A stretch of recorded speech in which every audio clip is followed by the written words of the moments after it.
படுகுழியில் விழுந்துள்ள திமுக இன்று ஐசியூவில் இருப்பதால் தான் வீடு வீடாக சென்று கதவை தட்டி உறுப்பினர் சேர்க்கை நடத்துவதாக குற்றம் சாட்டியுள்ள எடப்பாடி பழனிசாமி, பிரச்சினைகளை தீர்ப்பதற்கு தான் முதலமைச்சராக வர வேண்டும், ஆனால் பிரச்சினைகளை கண்டுபிடிக்கும் முதலமைச்சராக மு.க.ஸ்டாலின் இருப்பதாக கடிந்துரைத்துள்ளார்.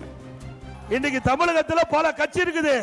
எல்லா கட்சிகளுமே அந்த கட்சிக்கு உறுப்பினராக சேர்க்க வேண்டும் என்றால் அவள் விரும்பினா அந்த கட்சி பாரத்துல அந்த மக்கள் கையை கும்பிட்டு அந்த கட்சியில உறுப்பினராக சேருவாங்க.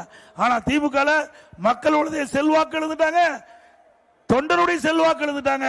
அந்த கட்சியில் தொண்டர் இல்லாத காரணத்தினால் வீடு வீடா திமுக கட்சி நிர்வாகி சென்று கதவை தட்டி தட்டி கெஞ்சி கூத்தாடி அவள் திமுக பாரத்துல கையெழுத்து வாங்கிட்ட காட்சி பார்க்கிறோம்.